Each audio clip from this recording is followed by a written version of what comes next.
Hola, soy Rafael Tejeda Moctezuma de la carrera médico cirujano y partero en el Centro Universitario del Sur y con motivo de la materia de genética médica impartida por el doctor Cristian Octavio González Villaseñor, el día de hoy hablaremos sobre herencia mendeliana. Pues recordando, entre los años 1856 y 1863, Gregor Mendel cultivó y probó cerca de 28.000 plantas de la especie Piscium sativum, que es el guisante. Sus experimentos llevaron a concebir dos generalizaciones que después serán conocidas como leyes de Mendel, o leyes de la herencia o herencia mendeliana. Aquí en este documento, en la parte superior derecha, encontramos el documento original publicado por Gregor Mendel, del cual después serían tomadas sus palabras para elaboración por otros científicos de las leyes de la herencia o herencia mendeliana.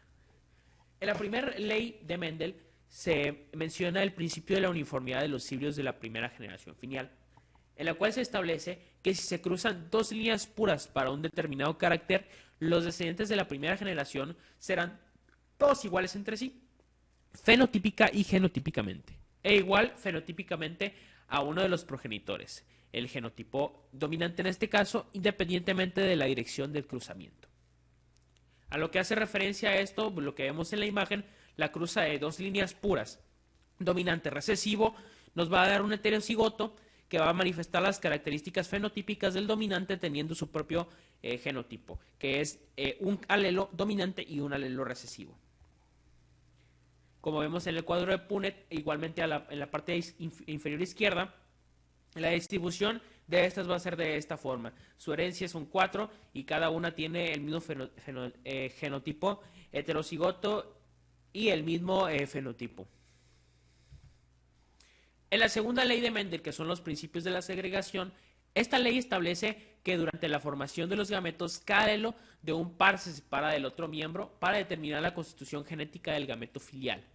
Es muy habitual entonces presentar posibilidades de vibración mediante un cuadro de Punnett, el cual no va a ser muy didáctico para realizar los experimentos y conocer la relación fenotípica y genotípica de estos. Entonces aquí tenemos, recordando el anterior ejemplo, las líneas puras dominante y recesivo, vamos a tener que realizamos una autocruza de la F1, que la F1 fue el heterocigoto R mayúscula, R minúscula, y lo que nos va a dar es que se van a manifestar por esta vía las características que vimos perdidas en la generación F1, que ahora se van a manifestar, ya que ahora sí se han podido juntar ambos alelos recesivos y formado lo que es la flor blanca, que es dada por la línea pura por ambos alelos recesivos. Y igualmente se van a manifestar el color violeta de los heterocigotos como en la F1 y la otra vez la generación pura que volvió a aparecer dominante, que es el color igualmente violeta. Y va a haber una relación fenotípica 3:1 y una relación genotípica 1:2:1.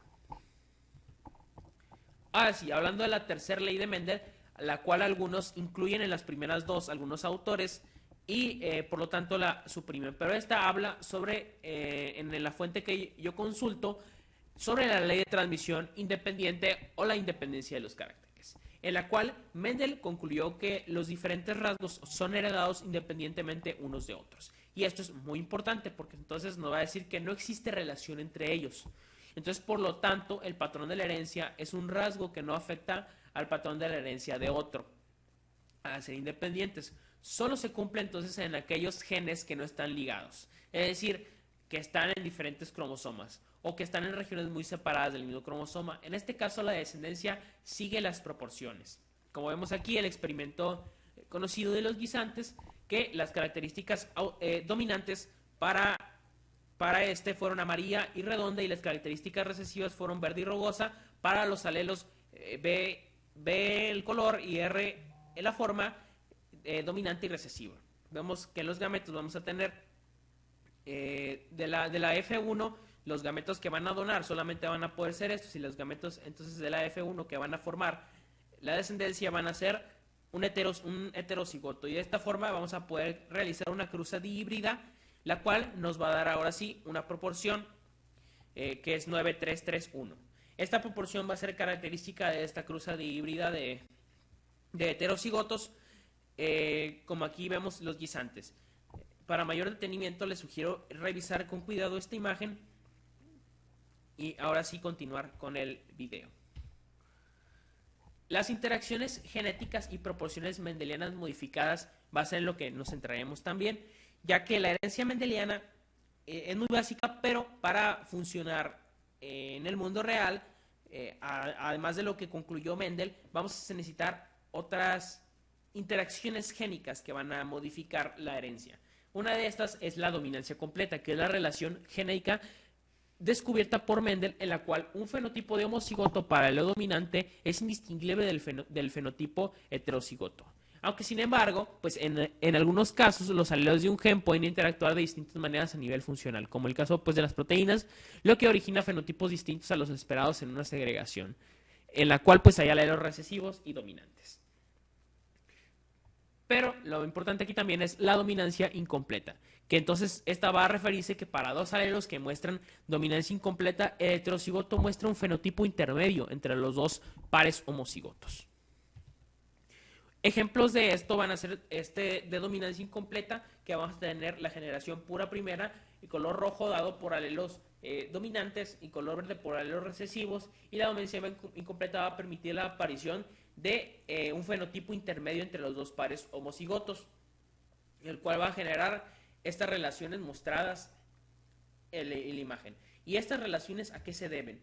Pues las bases bioquímicas de la dominancia incompleta hacen referencia en este caso a que el alelo A mayúscula codifica una enzima que forma el pigmento rojo a partir de un precursor. Entonces el alelo sí se expresa, pero codifica una proteína, el alelo A minúscula sí se expresa, pero codifica una proteína no funcional. Entonces la cantidad de pigmento producido depende de la cantidad de enzima presente, que esta a su vez depende del número de copias del alelo A, causando lo que se conoce como un efecto dosis. Entonces vamos a tener que el color rojo en el fenotipo del genotipo AA dominante va a tener un efecto por 2 en la coloración del pigmento, y por eso vamos a tener el color rojo intenso. Igualmente, el color rosado, que es un rojo menor, de una menor concentración de pigmento, en este caso vamos a tener dado por el genotipo dominante, y el genotipo recesivo un heterocigoto que va a tener un efecto solamente de 1. Y por último, el que queda con ausencia de pigmento, que es el genotipo recesivo, doble recesivo, que va a dar un efecto 0 de dosis, entonces no va a tener ningún tipo de pigmento, va a ser blanca. Alguno otro incidente de las interacciones genéticas va a ser la codominancia, en la cual no hay un alelo dominante. El fenotipo de ambos alelos pues es expresado, y va a haber pues esto que se va a manifestar, sobre todo en el ejemplo que es el grupo sanguíneo ABO, en el cual hay 3 alelos. El alelo A, que es dominante, el alelo B, que es dominante, y el alelo I, que es recesivo. Entonces se va a decir, por ende, que esos 3 alelos A y B son codominantes y el alelo I es recesivo. Entonces vamos a tener 4 fenotipos posibles, los cuales los vamos a analizar a continuación. Pero con esto, quédense, hay 2 alelos dominantes, uno recesivo, y a continuación vamos a revisarlo con mayor detalle. También existe lo que son los alelos múltiples, que es cuando un carácter puede ser codificado por más de 2 formas de un gen. ¿Cómo se entiende esto? Pues existen en la mayoría de los genes varios alelos para el mismo gen, y estos alelos van a codificar en teoría al mismo carácter. Van a codificar al mismo carácter, pero pues, entonces estos va a haber pues alelos múltiples. Aquí vemos el ejemplo, el tipo de alelo del gen A va a tener muchas formas alélicas que van a codificar para el mismo carácter. Un ejemplo bastante válido para esto de los alelos múltiples va a ser el color de los ojos, que está dado según la explicación de el doctor Munuera en su video para su canal de YouTube por diferentes alelos que están ubicados entre el cromosoma 15, hablando del gen OCA, y el cromosoma 19, hablando del gen GEI. En estos alelos vamos a tener que en el cromosoma 15 el alelo B mayúscula va a ser brown, para el color de ojos café y va a ser dominante, y el alelo B minúscula va a ser el alelo blue para el color de ojos azul, que va a ser recesivo. Y entonces en el cromosoma 19 vamos a encontrar el alelo G green, que también va a ser dominante, y el alelo B minúscula, que va a ser blue.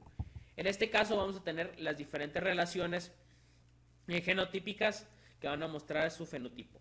La relación genotípica, alelos brown y alelos green, alelos brown y alelos green y blue, alelos brown y alelos blue, alelos brown y alelo blue y alelo green, todas estas combinaciones fenotípicas van a mostrar su fenotipo, que son los colores, el color de ojo marrón. Y el color de ojo verde, pues vamos a tener que se va a expresar el genotipo blue y el green, y no va a haber brown en este caso, porque cambiaría toda la configuración, y habiendo un brown se van a obtener el color de ojo marrón. Y aquí en este caso del color verde no vamos a tener ningún alelo brown, que en este caso los alelos green y blue van a detener la expresión. Solo se van a expresar pues cuando no hay presencia de alelo brown, y entonces la combinación de alelos blue y alelos green va a tener dado del padre y de la madre, va a tener dado el color de ojo verde. En este caso pues ya vemos la comparación, si son heterocigotos o homocigotos, cómo se da esto, pero pues obviamente pues no hay presencia de brown, y esto es lo que nos va a dar ojos verdes. Y completamente el último caso que nos va a dar solamente si los padres pues son ambos homocigotos para el alelo blue. Y solamente así pues nos va a dar el color azul. Pero en este caso, esta teoría solo representa el 74% de los casos, ya que se excluyen algunos otros que nos van a poder dar también padres de ojos azules, nos van a poder hijos con ojos marrones y así. Pero principalmente esta es la teoría que ejemplifica perfectamente la existencia de varios alelos que tenemos, green, blue, brown, que van a codificar para una misma característica, que van a ser el color de ojos. Para más detalle, chequen el video del doctor. Ahora hablando de los grupos sanguíneos, recordemos, A y B son codominantes y el carácter I es recesivo. En estos, el genotipo del grupo sanguíneo va a quedar de esta forma. Un genotipo que sea de un padre que nos haya dado el alelo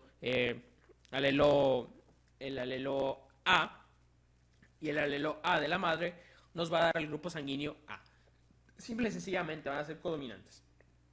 Pero fíjense lo que pasa con el alelo I. Cuando tenemos alelo A y alelo I, el I no va a expresar nada, no va a expresarse fenotípicamente por esta misma forma de la codominancia. Solamente el A se va a expresar.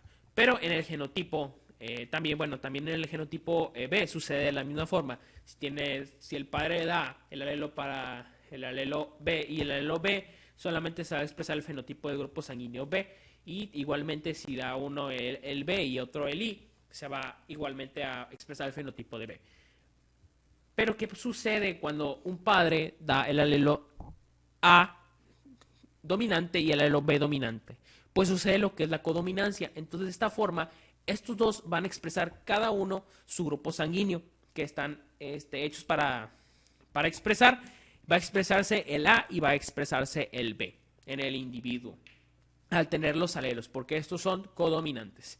Y por último tenemos que solamente que se junten dos alelos I, va en el fenotipo a mostrar el otro grupo sanguíneo, que es el grupo sanguíneo O.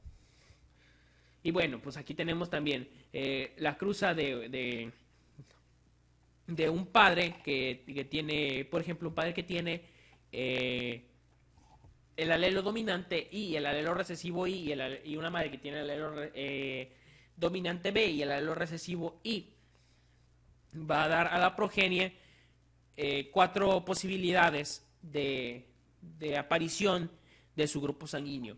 De la forma como expliqué anteriormente, que se va a producir la codominancia con el grupo AB, con el grupo van a poder ser, sus hijos van a poder ser A, van a poder ser B y también van a poder ser O. En dado caso que ambos hereden su alelo recesivo, que es el y quede especificado de esta forma, genotípica y fenotípicamente. Igualmente, en un padre que sea A y genotípicamente también tenga el alelo recesivo y una madre que sea tipo O, la progenie podrá ser A y O. Y por último, en el caso de que el padre sea AB y la madre sea O, va a ser algo bonito porque no va a poder haber tipo O en la progenie. Solamente va a haber tipos A y tipos B, ya que se produce la codominancia de nuevo y solamente se va a poder expresar el alelo dominante y se va a suprimir el recesivo, el alelo A o el alelo B, que van a ser los dominantes. Bueno, aquí tenemos otras consideraciones para el grupo sanguíneo. Y por último se me faltó mencionarles que gracias a esto vamos a poder tener una prueba de paternidad indirecta, ya que tenemos que solo estas combinaciones de padre conociendo el grupo sanguíneo de la madre, conociendo el grupo sanguíneo de la madre o conociendo el grupo sanguíneo del padre, vamos a poder determinar indirectamente si van a ser el padre o la madre del otro, conociendo pues solamente el de la madre. Conoces el de la madre y conoces el de la progenie. Entonces de esta forma vas a poder determinar una prueba de paternidad de quién va a ser el padre. Si el padre tiene un grupo sanguíneo que no encaja con los que debería de tener, pues simple y sencillamente no es el padre. Entonces es una forma más fácil de conocer una prueba de paternidad. Ahora, si otras consideraciones de los grupos sanguíneos va a ser que pues la sangre de la célula roja, fenotípicamente ya hablando, va a ser este A, va a presentar antígenos A. Y el eritrocito del grupo B va a presentar antígenos del grupo B y el grupo AB antígenos A y B. Y el grupo O no va a presentar ningún tipo de antígeno, va a ser libre. Entonces, ahora sí, esto es importante para la producción de anticuerpos, las reacciones de hipersensibilidad y de transfusión.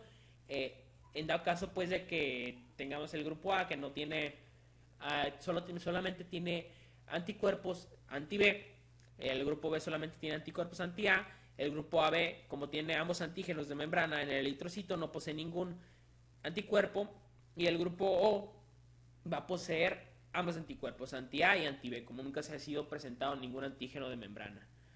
Aquí lo que les mencionaba.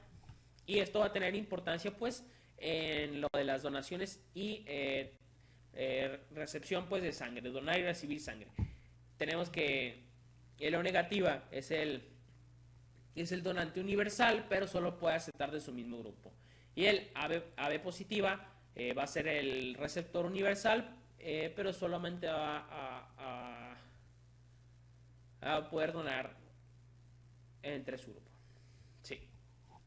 Y pues también tenemos el tipo de sangre va a ser aquí determinado por igualmente los antígenos y los anticuerpos. Y igualmente lo que les mencionaba, el grupo AB no tiene anticuerpos y va a poder ser donado de todos, y el O solamente va en su mismo grupo sanguíneo. Pues aquí tenemos ahora sí lo que es el eritrocito, cómo está estructurado y qué es lo que codifica en cada alelo. El alelo A, dominante, codifica la proteína A, que es una N-acetilgalactosamina. Y el alelo B dominante codifica lo que es una galactosa. Y obviamente pues el eritrocito también tiene sustancia H, que esa está presente en todos los eritrocitos humanos. Y el alelo I no produce proteínas ni A ni B. Entonces no va a producir ningún antígeno de membrana. Aquí de forma más gráfica vamos a tener la presencia de la proteína, que es el antígeno de membrana de cada grupo, y la presencia de anticuerpos en el suero. Grupo A, antígeno A y anticuerpos anti-B. El grupo B antígenos de membrana B y anticuerpos anti-A. El grupo AB sin anticuerpos con antígenos A y B. El grupo O sin antígenos de membrana y anticuerpos anti-A y anti-B. Otro ejemplo importante es la anemia falciforme, que en su genotipo va a mostrar la hemoglobina normal. En una persona normal, en su genotipo, pues va a tener hemoglobina de adulto. Esta hemoglobina de adulto de genotipo, pues va a tener en el fenotipo una hemoglobina normal, que son glóbulos rojos que no se deforman, un glóbulo rojo común y corriente. Pero si se tiene un solo alelo de la hemoglobina S, que es la hemoglobina de las células falciformes, pues lo que va a pasar es que no va a haber anemia. Los glóbulos rojos se van a deformar solamente en concentraciones, en bajas concentraciones de oxígeno. Aquí tenemos la forma que codifica la hemoglobina S, que es un glóbulo rojo en forma de hoz. Y ahora sí lo que va a suceder, la anemia falciforme, que ya va a estar bien presentada como la anemia, va a hacer solamente que el individuo va a poseer los alelos de hemoglobina S, ambos alelos. Y estos ambos alelos, pues todos se van a expresar, van a codificar, van a codificar para el que están hechos solamente, independientemente de que haya o no haya alelo dominante o alelo recesivo. Estos se van a expresar siempre si lo hay. Entonces, la mutación de hemoglobina S pues es un cambio en la secuencia del gen de la hemoglobina, que es valina por glucina. Pues la presencia de valina en una de las subunidades de la hemoglobina S propicia la formación de fibras compuestas por los homotetámeros, lo cual forma al glóbulo rojo. Entonces vemos que lo que causa esta mutación de hemoglobina S solamente es un cambio de valina por glucina. Glucina en la hemoglobina de adulto y valina en la hemoglobina defectuosa o la hemoglobina S, las células falciformes. En inglés, sickle cell anemia. Pues los glóbulos rojos en forma de hoz van a generar problemas. ¿Qué son estos problemas? Pues taponamiento de vasos sanguíneos y problemas en la circulación de muchos órganos. Pues aquí tenemos, según OMIM, la localización de la mutación va a ser esta mencionada aquí, y el fenotipo mostrado va a ser pues obviamente la anemia de células falciformes.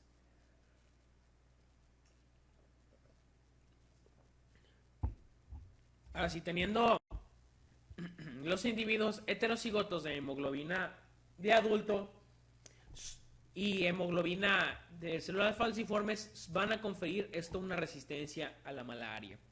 Esto es muy interesante porque esta mutación fue una que se perduró en el tiempo, ya que la mortalidad de la célula de la malaria en el continente africano, sobre todo, pues era muy alta, y entonces solamente quedaban vivos los individuos que tenían esta mutación, la cual pues podían heredarla y no padecer células falciformes, a menos que tuvieran ambos alelos mutados, que no tuvieran ningún tipo de hemoglobina humana. Y pues esto lo único que les hizo fue conferirles resistencia a malaria y unas manifestaciones mínimas de la enfermedad de anemia por células falciformes. ¿Y cómo vamos a poder diferenciar esto? Pues la hemoglobina S se puede diferenciar de la hemoglobina A por su corrimiento electroforético. En su corrimiento electroforético vamos a tener que las hemoglobinas presentes, vamos a tener en este caso, vamos a tener que aquí es el origen, el pocillo en el cual se van a originar, y el corrimiento electroforético va a ser en esta dirección que dice migración. Pues si tenemos presencia de hemoglobina S y hemoglobina A, vamos a tener que se va a ver dos marcas en el corrimiento electroforético. Una va a ser solamente de la hemoglobina S y otra de la hemoglobina A. Y en el caso de anemia por células falciformes en homocigosis, pues vamos a tener que el corrimiento solo va a mostrar una línea de las células falciformes anterior aquí. Y en el caso de homocigosis, para una persona pues normal que tiene sus eritrocitos normales, pues va a haber solamente también una línea, pero en diferente posición, con un corrimiento mayor que la anemia de células falciformes. Y va a haber solamente una línea. Pues los productos de algunos genes interaccionan causando cambios en las relaciones fenotípicas regulares. ¿Qué es esto? Ahora vamos a brincar a otro mecanismo, que es la epistasis. Que esto se trata de que cuando un alelo de un gen A enmascara la expresión de otros alelos de gen B y expresa en su propio lugar su propio fenotipo. La epistasis es indicativa pues de que los genes interactúan en una misma ruta bioquímica o de desarrollo. Entonces vamos a ver que va a suceder un enmascaramiento con la expresión de otro gen. Entonces aquí sí van a estar interrelacionados la expresión de un gen y de otro gen. Pues ¿cómo va a ser este tipo de epístasis? La epístasis va a ser epístasis recesiva, que va a tener unas proporciones fenotípicas 9:3:4, y la epístasis doble recesiva, que va a tener unas proporciones fenotípicas 9:7.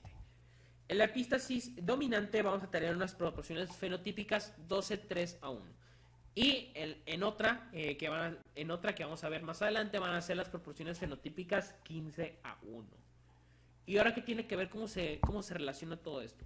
¿Cómo se ve? ¿Cómo se explica? Pues ahora sí vamos a ver la epístasis recesiva, un ejemplo.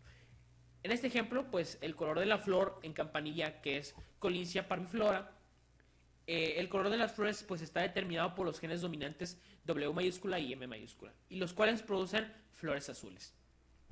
En el primer paso tenemos pues una flor blanca que en presencia de los genes dominantes, el gen dominante W va a producir un color magenta, y en el alelo dominante, en presencia también del alelo dominante M, va a producir una coloración de la flor azul. Pues primero, igualmente, una analogía de esto mismo, vamos a tener que el precursor, una analogía en enzimas, el precursor del pigmento sin color va a estar primero, y a la presencia de la enzima W va a haber pigmento rojo, y en la presencia de la enzima M vamos a tener lo que es un pigmento azul y la coloración fenotípica azul. Pues entonces ahora tenemos que si se cruza una planta blanca y una planta magenta, que tenemos que la planta blanca no tiene el gen W mayúscula, entonces no va a expresar su coloración magenta, y tiene sin embargo el gen M, pero necesita el gen W, así que ahorita vemos eso, cómo vamos a ver y por qué va a ser blanca. Y esta entonces magenta, que tiene este genotipo, pues a la hora de la combinación genética nos va a dar un heterocigoto, una cruzada de híbridos, que ahora sí nos va a manifestar características azules. Al juntar una flor blanca con este genotipo y una flor magenta con este genotipo, nos va a dar una flor azul. ¿Pero por qué?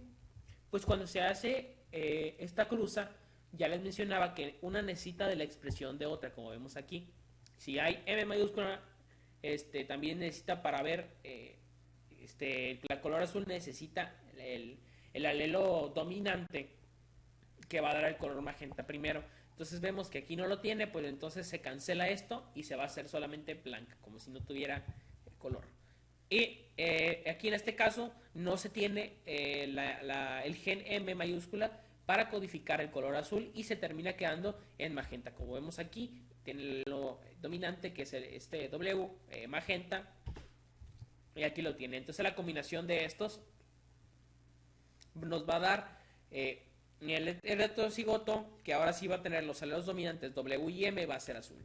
Y cuando se hace la autocruza de esta planta, que la cruzada de híbridos, nos va a dar la proporción de la epístasis recesiva, que en este caso va a ser 9:3:4, que se van a hacer 9 azules, que en el fenotipo 9 azules. La producción genotípica es 9:3:3:1, y la producción fenotípica es esta, que es 9:3:4, que va a ser 9 azules, 3 magentas, y aquí tenemos 3 blancas. Por lo mismo que ya les había comentado, necesita el alelo el W mayúscula para ser de otro color.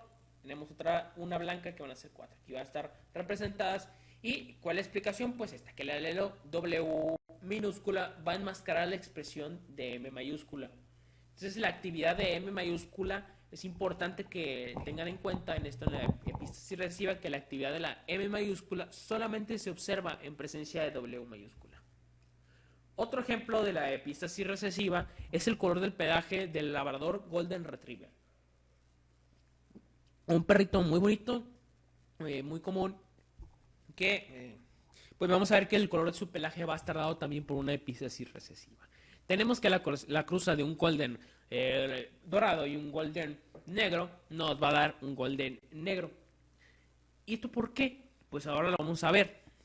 Y ahora en la F1 tenemos dos golden negro que se van a cruzar y estos dos golden negro, ¿qué es lo que nos van a dar? Nos van a dar golden negro, golden marrón y golden dorado. ¿Qué pasó aquí? ¿Qué pasó aquí? Pues la relación fenotípica va a ser una otra epístasis recesiva. La explicación es que la producción de pigmento negro está controlada por el gen B mayúscula, mientras que la producción de pigmento marrón está controlada por el alelo B, el cual el producto del gen E permite pues este depósito. Si no hay alelo dominante, hay alelo recesivo, por ende, que he entendido eso. Entonces el producto del gen E permite el depósito del pigmento en el pelaje. Y el alelo B minúscula pues no es funcional. Entonces aquí tenemos no hay alelo dominante B, explicada la relación, igualmente la relación 934, la relación fenotípica 934. Aquí están 9, van a salir 9 negritos. ¿Por qué? Porque pues se tienen estos alelos que están codificando, que es el primero, la producción de pigmento, que es controlada por el gen B, sí se produce el pigmento negro, y ahora el que encargado del depósito, que es el gen E, pues también va a estar el gen dominante, y entonces va a dar nuestro perrito negro. Y en la relación del perrito dorado pueden suceder dos cosas. Puede que haya producción de pigmento por el gen dominante y que no haya depósito de este por el gen E, y entonces va a ser dorado. O puede también que no haya ni producción del pigmento ni depósito de este, igualmente va a ser dorado. Y en el caso de que exista el alelo, la producción de pigmento marrón, esta que está controlada por el alelo B minúscula, pues aquí vemos que este no es el alelo dominante, entonces va a ser recesivo. El alelo recesivo, va a codificar el pigmento marrón, y el alelo, el gen E, va a encargarse de su depósito, y por eso entonces nuestro Golden Retriever va a ser marrón. Ahora sí vemos la explicación igualmente aquí de la tabla del cuadro Punnett, que una epístasis recesiva por eso va a tener siempre esta proporción fenotípica, 9:3:4. Va a tener genotípicamente también una proporción 9:3:3:1, en la cual pues el alelo E es recesivo en homocigosis y es epistático sobre los otros dos genes.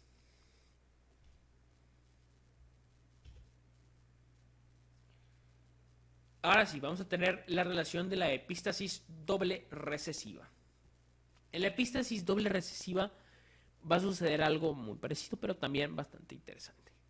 Esta epístasis va a estar dada primeramente que tenemos aquí las florecitas que son dadas por el color, solamente expresado cuando está A o B, cualquiera de los dos codifican el mismo color, blanco, pero solamente si están ambos alelos recesivos. Si están ambos alelos recesivos, que sean A minúscula o BB minúscula, se va a conseguir lo que es el color blanco. Pero entonces ahora aún así, una cruza de estos alelos nos va a dar los gametos que van a dar para nuestra generación F1, que va a ser también heterocigoto, y nos va a dar para nuestra cruza dihíbrida en nuestro cuadro de Punnett, que ahora sí va a alterar las proporciones de forma que vamos a tener una relación fenotípica 9:7, a diferencia de una normal en otros genes que no tienen epístasis doble recesiva. Pero esta relación va a estar dada porque tenemos 9 púrpuras, que todas, no hay ningún alelo recesivo doble. Todas son heterocigotos u homocigotos, y por ende van a tener el color original, que es el color púrpura. Y entonces la expresión del alelo recesivo, que aquí vemos la primera, que es doble A dominante y aquí doble B recesiva, entonces sí se va a expresar el color blanco. Cualquiera de los dos, también vemos aquí que también los alelos, los genes A, los alelos recesivos van a expresar el mismo color. Por eso va a ser la epístasis doble recesiva, pero solamente pues en presencia de ambos alelos recesivos. La proporción pues fenotípica va a ser 9,7 y la proporción genotípica va a ser 9,331. Y también en la epístasis simple dominante va a suceder algo igualmente parecido. Tenemos que en la generación F1 vamos a tener aquí representadas las proporciones de los genes.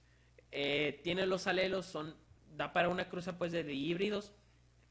Ya está la generación F1 desde los padres, que aquí no se muestran. Solamente está la generación F1 que nos va a dar para ahora sí para nuestra cruza de híbridos. Esta forma está representada de un tanto diferente, pero simple y sencillamente es lo mismo. Va a representar de forma más ilustrada el ratio para cada uno de los genes, para los Y y para los W. Para los W, lo que va a poder pasar, sencillamente que va a ser esta relación, va a ser 4, tenemos que van a ser 4, al final aquí van a ser solamente 4, y 3 de esos 4 van a ser W mayúscula, y uno de cada 4 nos va a dar W minúscula.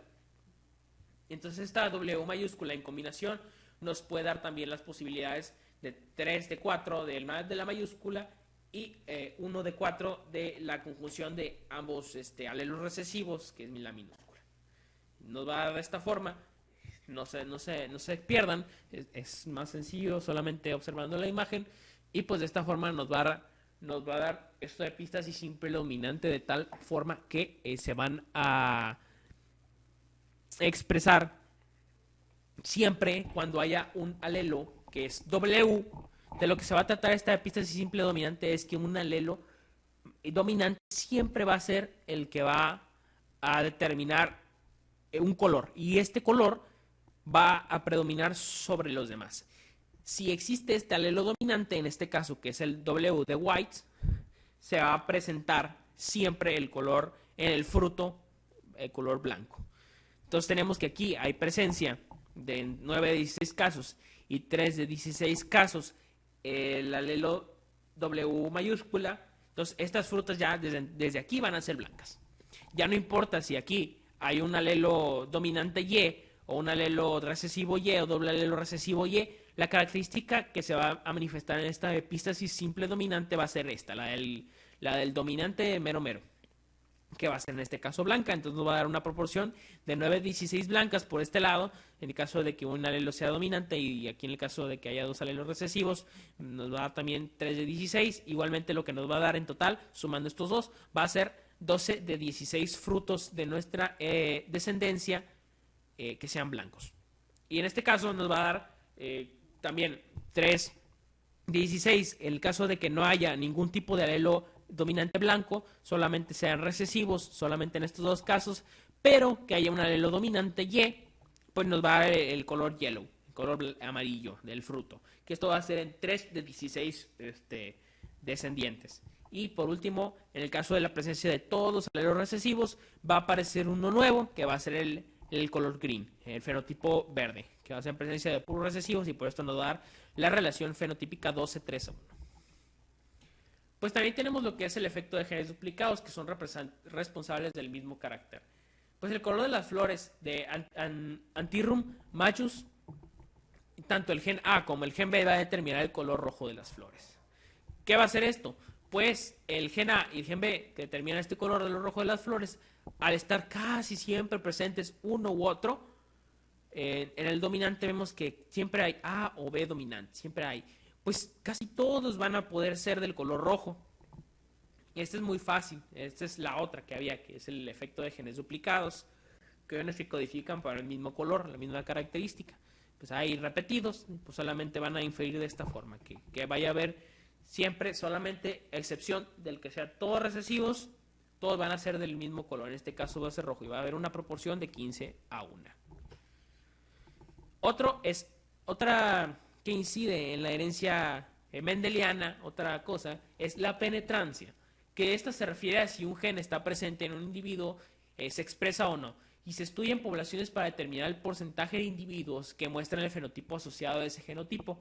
Pues una penetrancia completa es de 100% o incompleta es cualquier fracción menor al 100%, como vemos en la imagen, representado con llaves para ser más lúdico.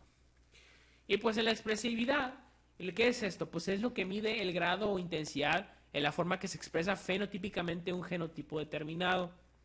Entonces las diferencias en el grado de expresión se debe a la constitución alélica del resto del genoma y a factores también ambientales. Vemos igualmente aquí el 100% de penetrancia y expresividad variable, que es lo que nos va a dar a estos diferentes colores. Y una variable penetrancia y expresividad es lo que nos va a dar aún más variables. ¿A qué se refiere el pleiotropismo? Pues existen expresiones fenotípicas múltiples que ocurren en consecuencia de la expresión de un solo gen. En el ejemplo que mencionaba anteriormente de las células falciformes, una expresión de un solo gen que va a ser este cambio solamente de la glucina por la valina, lo que nos va a causar es toda esta cascada de diferentes cuestiones. La hemoglobina anormal, pues va a haber un cambio de la carga eléctrica y su habilidad, lo que nos va a dar estos glóbulos en forma de hoz, lo cual va a llevar también a la célula a su destrucción celular o al agrupamiento de células o a la retención celular en el vaso. Y esto nos va a llevar a lo que es anemia, que nos va a dar ahora sí los síntomas en los tejidos, que nos va a dar esto en los tejidos. Vean cómo todo va a niveles, a los tejidos, órganos y sistemas, y por último las manifestaciones fenotípicas en el organismo. Entonces, solo un cambio pequeño nos va a dar múltiples expresiones fenotípicas en consecuencia solamente de esto. Bueno, ahora sí vamos a ver lo último de esta exposición ya, las aplicaciones del mendelismo en humanos. ¿Cómo van a ser? Pues las aplicaciones del mendelismo van a ser por medio de los diagramas de árbol, los pedigrís famosos utilizados en genética, que esta va a ser su simbología principal. El cuadrado, un hombre que no estaba afectado; el cuadrado coloreado, un hombre afectado; el círculo sin color, una mujer que no es afectada; en el círculo coloreado, una mujer que es afectada; en el rombo, una persona que no se conoce su sexo. Esta línea entre dos va a ser un matrimonio. Una doble línea entre hombre y mujer va a ser un matrimonio pues consanguíneo, y una línea vertical, en el caso de otra línea en medio de un matrimonio, pues va a ser un hijo, si hay un cuadradito. En el caso de un círculo aquí, pues va a ser una hija. Aquí es una familia de 4 hermanos y hermanas, en la cual los últimos 2 son gemelos no idénticos, porque son una mujer y un hombre. Pero estos dos, esta línea que va a partir del mismo punto hacia los dos, va a identificar que son gemelos, pero no son gemelos idénticos. Y estos gemelos idénticos son del mismo sexo. Es una clasificación, un simbolismo bastante simplificado, ya que existe uno más actualizado, pero para esta presentación solamente utilizaremos, para efectos de comprensión de esta presentación, solamente utilizaremos esos. Pues enfermedades, primero hay varias, dependiendo de la herencia, cómo se van a clasificar. Y estas clasificaciones, a grandes rasgos, van a ser las enfermedades autosómicas dominantes en primer lugar. Pues en primer lugar tenemos estas autosómicas dominantes, que pues por lo general la condición de homocigosis, que en este caso el alelo de mayúscula y de mayúscula de este tipo de enfermedades, pues es letal, así que no se cuentan aquí. Pero pues tenemos que aquí van a ser estos los gametos del padre y los gametos de la madre. Y cómo va a ser el pedigrí de estas enfermedades autosómicas dominantes, en el cual el padre va a encontrarse afectado y va a poder heredar sus características igualmente a hombres y mujeres, que tienen hombres y mujeres la misma posibilidad de estar afectados. Y el riesgo de tener un hijo o hija afectado también es del 50% de toda su descendencia.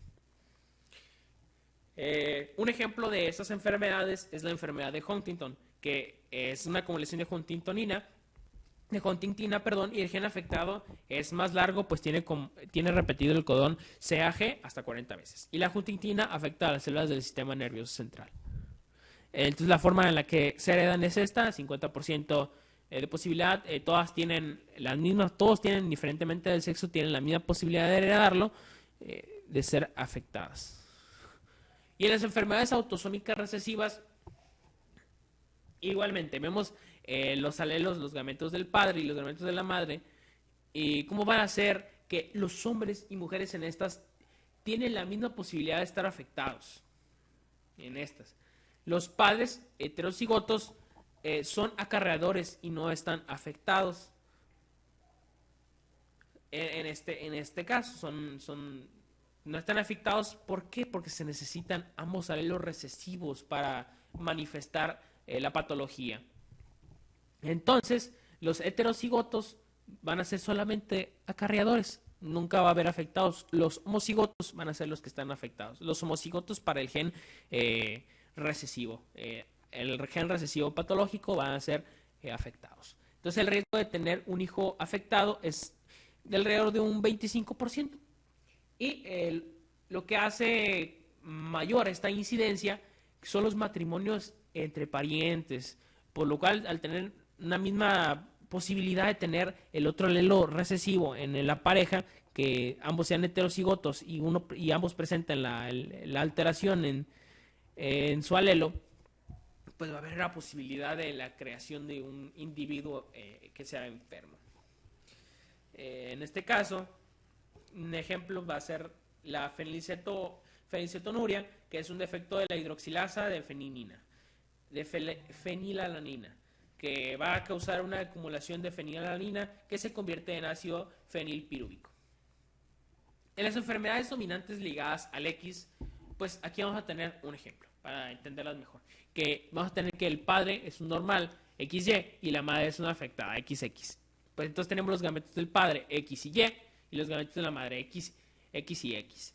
Entonces tenemos aquí el afectado, el afectado, que va a ser las dominantes ligadas al X, pues siempre el X, ¿no? Pues por el puro nombre.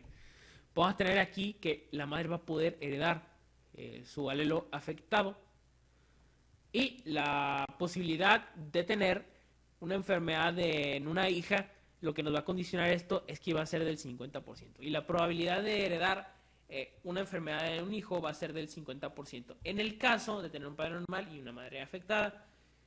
Entonces la enfermedad en varones, la enfermedad es más severa en varones que en mujeres. ¿Por qué?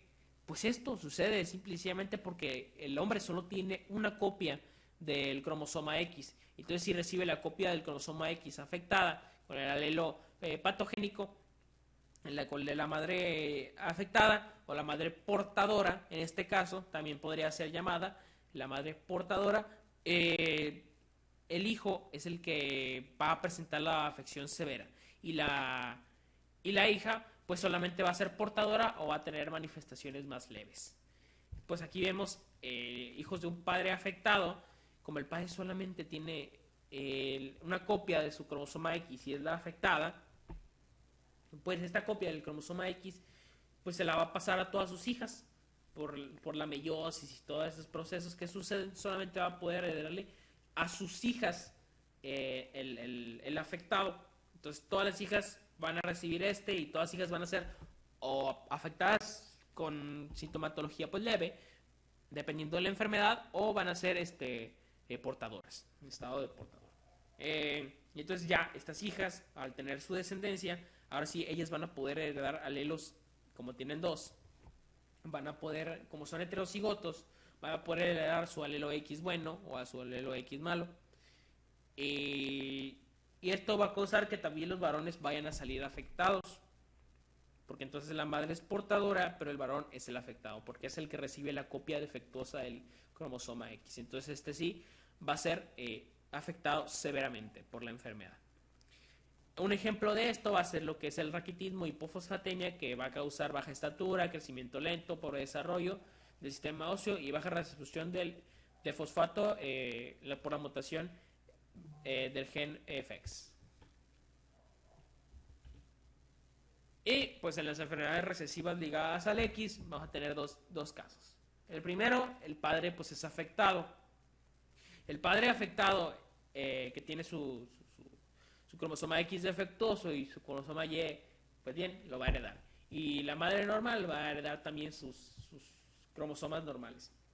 Pues en este caso, de esta forma, todas las hijas van a ser portadoras y los hijos no van a ser afectados, los hijos van a ser normales. ¿Por qué? Porque el gameto del padre El padre no va a heredarle a un hijo un cromosoma X, el padre va a heredarle siempre el cromosoma Y. Entonces por eso los hijos no van a ser afectados, van a ser normales y todas sus hijas van a ser estado de portador. Y en el caso de la madre afectada y padre que sea normal, pues lo que va a suceder es estos gametos del padre, la madre siempre va a heredar su cromosoma X defectuoso. Entonces todas las hijas van a tener la condición de portadores y todos los hijos van a estar afectados. Vemos aquí cómo va a ser esta herencia tan importante. Va a estar el padre afectado, que este es el primer caso, y la madre sea normal, pues entonces sus hijos va a suceder esto. Van a estar la primera generación de sus hijos, van a ser todos normales aparentemente, pero van a tener la condición de portador las mujeres porque son recesivos ligados al X. Entonces va a tener, todas estas hijas van a tener la condición de portadoras. Todas estas hijas van a ser portadoras del gen afectado del padre y lo van a poder traspasar a la siguiente generación, en la cual si se encuentran con un padre que tenga el X defectuoso, van a poder también, ya ahora sí, un padre afectado, ya lo van a dar en la madre, la verdad. En este caso, pues en el que está aquí dibujado, podemos tener un abuelo que es afectado con el alelo X defectuoso, una madre heterocigota portadora de XA, que es el sano, y el X, patogénico. Entonces lo que va a hacer es que va a poder transmitírsela a su hijo, que va a ser este hijo que está afectado aquí. La madre es portadora, entonces lo va a poder transmitir a su hijo y este hijo va a ser portador. Va a ser, afectado. La madre portadora, el hijo afectado. Ejemplos de estas enfermedades van a ser la hemofilia, que va a ser una mutación que se genera por una proteína truncada con baja o nula actividad. Aquí vemos diagrama, y la distrofia muscular de Duchenne, de la cual ya también hay video en el canal. Y una mutación en el gen DMD que codifica la distrofina. Y por la distrofina se asocia, como recordamos, a proteínas en el citoesqueleto y la membrana plasmática.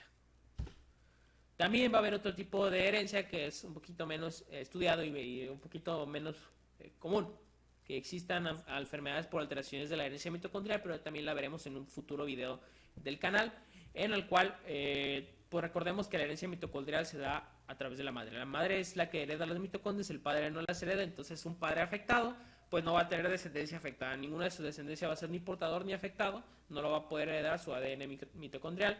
Y en el caso de la madre, una madre afectada, ahora sí, esta va a poder heredar y siempre va a heredar a toda su descendencia este defecto en el ADN de mitocondrial.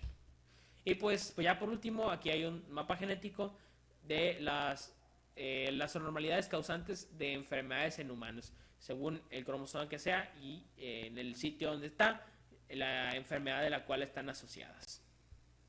Muchas gracias.